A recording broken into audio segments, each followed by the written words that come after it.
The year was 1987.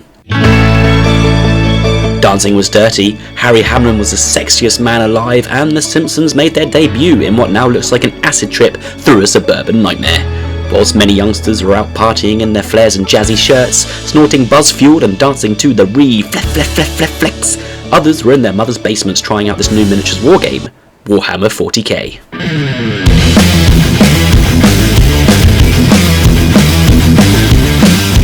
A tabletop game in which players would use little models, usually painted and designed by themselves, to strategically wage war on each other and fight for hours.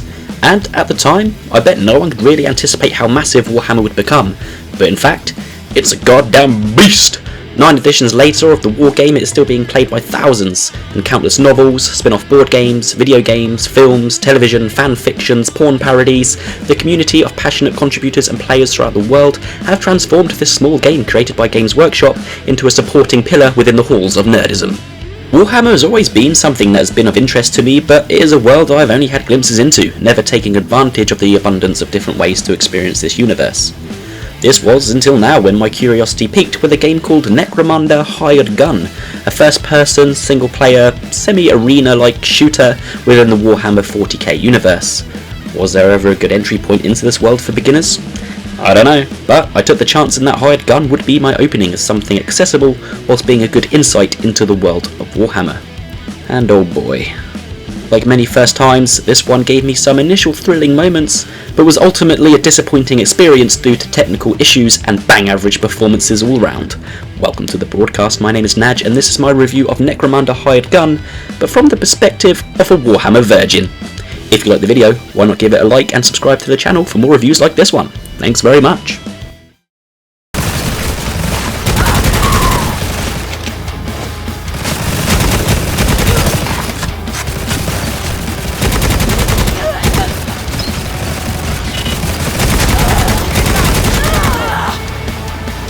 Published by Focus Home Interactive and developed by Streumon Studios, which I believe is made up of around 20 people, so it is a small indie development team which is always commendable. The team also took development duties on another game based on the Warhammer universe, Space Hulk Deathwing, so unlike myself, this is not their first Warhammer rodeo. In the lead up to this game's release, I had my eye on Hired Gun, as I said, to be something to give me a taste of what Warhammer is all about, but also to be a solid shooter I could enjoy, but Hired Gun fails at being both a Warhammer game, at least for a newcomer, which I'll get into, and perhaps even worse, fails at being a good standalone shooter. The lack of gameplay shown prior to release makes a lot more sense to me now. There were a number of short promo trailers released in the build up to the game's launch, but there was never any unedited gameplay showcases to show off to potential players how the game plays and runs level to level, which means either the developers were not confident in the game at all, or the opposite, they were so confident they didn't need to sell the game in the trailers. Well, I can confidently say it definitely was not the latter reason. In Hired Gun you play as, you guessed it, a hired gun. A bounty hunter looking for that next big job in the underbelly of Necromunda, a hive planet, whatever that is. Our story takes place in and around Martyr's End, a John Wick continental-like hub where gangs, criminals, bounty hunters, and other cretins in this mechanical cesspool of a world can visit and relax without the threat of extermination, as Martyr's End acts as neutral ground. A physical place as the embodiment of honour amongst thieves.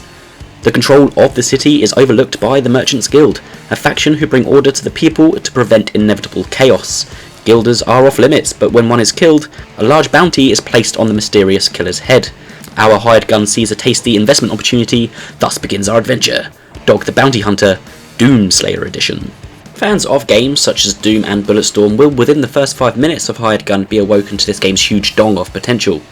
After choosing your bounty hunter's visual appearance, which offers no change to the game or character other than its visual appearance and the voice, male or female, you are dropped into the first level, which will give you an introduction to the gameplay mechanics. And the first thing I did see was potential. The level designs, visually speaking at least, are fantastic. This mechanical metropolis is a sight to behold, level to level as you rip and tear through its various locations. From the towering industrial skylines, sweaty furnaces, to the depths of the sewers, there is enough variety to maintain your interest throughout the levels.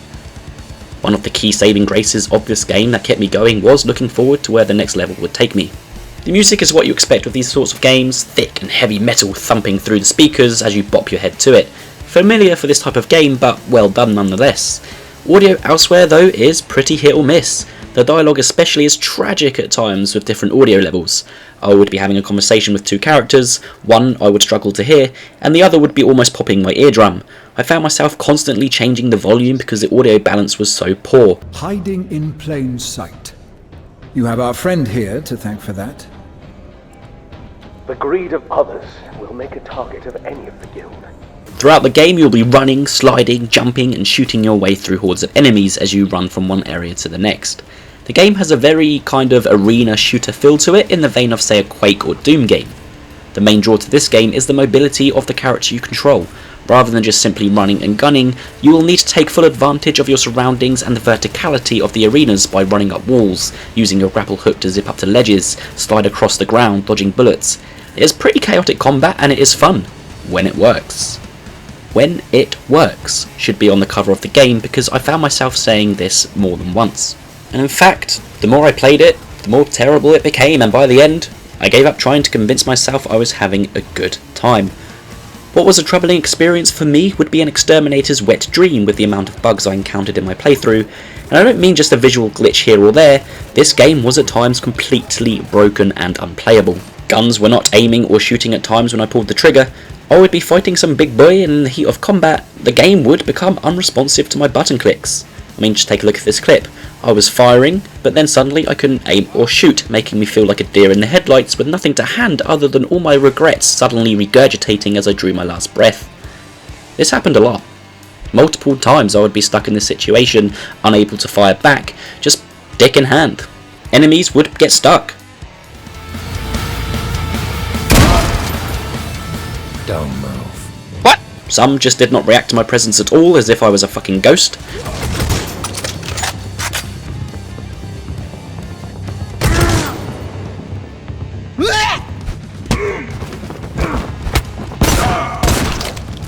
I would be thrown across rooms for no reason whatsoever. Textures such as blood and graffiti on the walls would just flash uncontrollably, almost giving me an epileptic fit. I would jump one way and the game would take me another. The game became so frustrating it was painful. I understand this game is from a small indie developer, but come on, that does not excuse this mess. In the credits there were 2 QA testers and 1 QA lead. They must have been off sick or something on testing day because no way you can say this product was ready for launch. But yeah, as per the normal these days, all of the bugs will be polished up in a few months, as we, the players, are now game testers. So once it's all tied up in a nice bow, will the game be worth it? Well, let me put it this way. If you polish a piece of shit, it's still a piece of shit. By the throne of terror, how did you make such a mess of such fine creations? That may be a little harsh of me to say, as the game does have some decent ideas, but none of them ever really come to fruition, making this a half-baked cookie-cutter experience. The gunplay and weapons are pretty good in the basics of the game's combat. The guns feel punchy and impactful and have some pretty cool designs. They can be fully customised from their scopes, magazines, barrels, attachments and so on, all adding some sort of improvement to the weapons as well as a detriment, for example more ammo but less stability. In Martyr's End there are a few merchants where you can buy new weapons and upgrade them, and as well as a doctor who will implement new augmentations, upgrading your character. Money collected from missions are spent on the upgrades. These include things like health, speed, all the normal but also additional skills. Some are pretty decent, such as this auto aim which is pretty cool when there are a load of enemies, shock blast, a teleport maneuver to get in the face of your enemies with a big slap. Some pretty cool stuff. I found myself using the same few weapons later in the game because they were just too powerful and fun not to use. The enemies you will be blasting away, however, vary. Mostly humanoid enemies, with some dogs and some very annoying alien-like creatures that just seem to spawn out of nowhere. Well, in fact, all enemies seem to do this. Some like to explode, some implode, but all would try to take you with them. But my god, can it be inconsistent with the damage output. Some die pretty quick, others are complete bullet sponges. Don't fear though, because you will have a glory kill like melee attack which can insta-kill pretty much anything, and this is so overpowered it's no joke.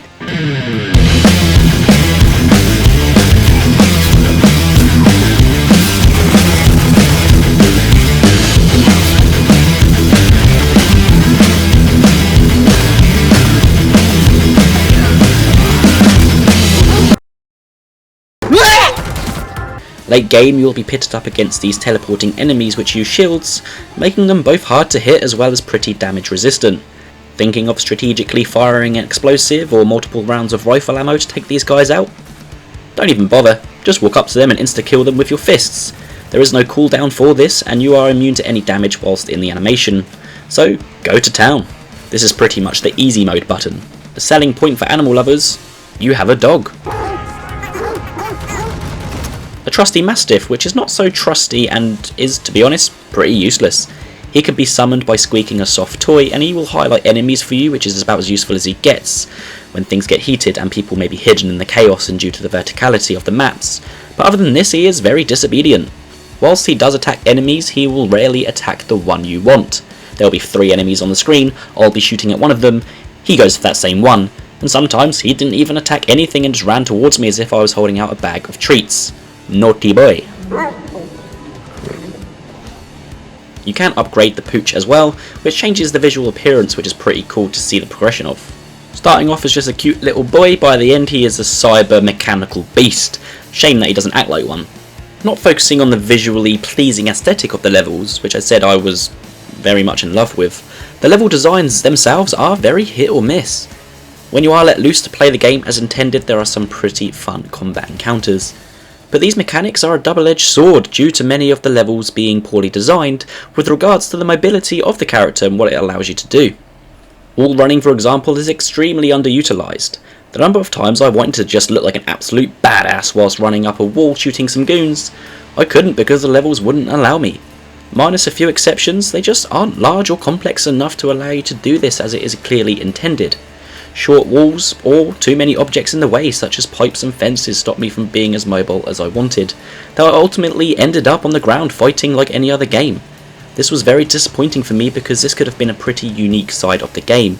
I mentioned Bulletstorm earlier, and this is very much like that with the sliding and grapple hook, but it just isn't as solid in its design from both a technical standpoint and also within its levels and the way they are designed. There are 13 main campaign missions which will take you around 8 to 10 hours to complete depending on your skill level and how many side bounties you choose to complete along the way. I want to spend the last part of this review discussing my thoughts on the story itself and the way it represents the Warhammer universe from a newcomer's point of view. Perhaps the story and this rich world would carry me through the game, but unfortunately it is perhaps even worse and the biggest disappointment of all. This is my first Warhammer game and by the end of it I do not have much more knowledge about the world than I did before I played this game. The narrative itself is so generic and mundane, part of me wishes they didn't even bother and just focused on making a more competent arena shooter. As I said at the start, you are a bounty hunter tracking down a mysterious killer called the Silver Talon, whom you believe responsible for the murder of a guilder. A premise that isn't too original, but one that could have utilised the already existing lore to bring us a strong, personal story of this one bounty hunter in this small corner of this massive world. One to be truly invested in and maybe take the blow off the game's other shortcomings. But this ain't no Warhammer Blade Runner, but more in the line of those doo-doo Hitman movies. Before most missions you are in Martyr's End, and to begin you must speak to the same 3 NPCs. Jericho, a fellow bounty hunter, a barmaid, and some kind of tracker scout character. They will give you the rundown on what's happening before you accept the mission, and the dialogue with these are pretty much where all of the story is told, bar a few cutscenes. A nice surprise to me was the protagonist was actually fully voice acted. For some reason I didn't expect this, and it did help, even though the character was a complete douche. I really didn't like him at all. Wild Snake. How much? Your friend's already got it covered. Elmore's teeth.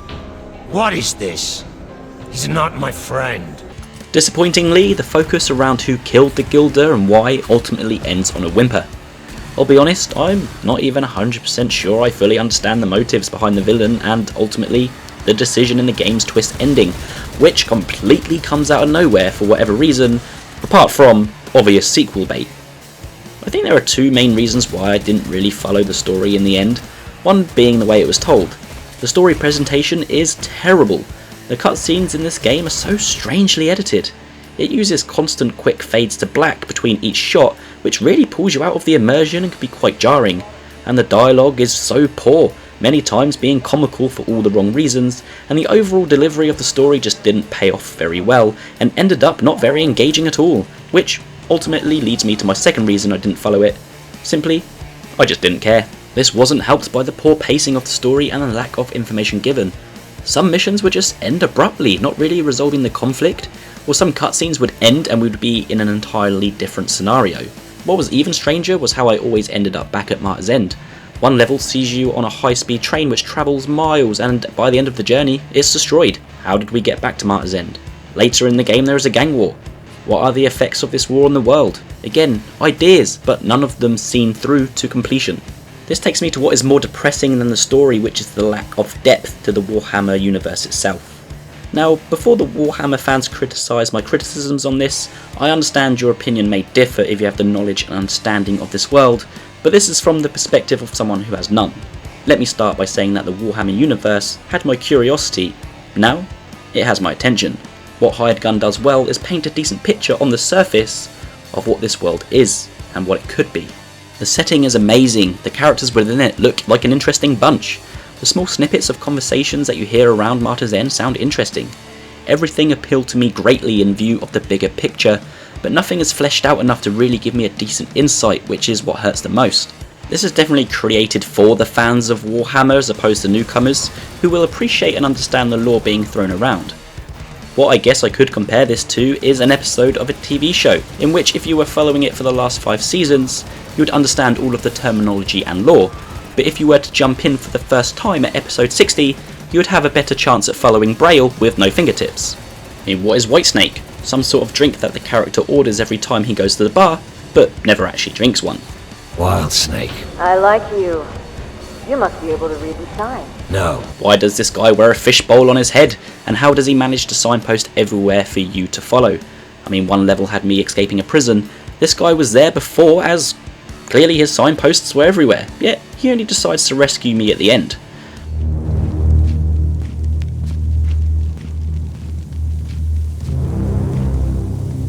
Well, well.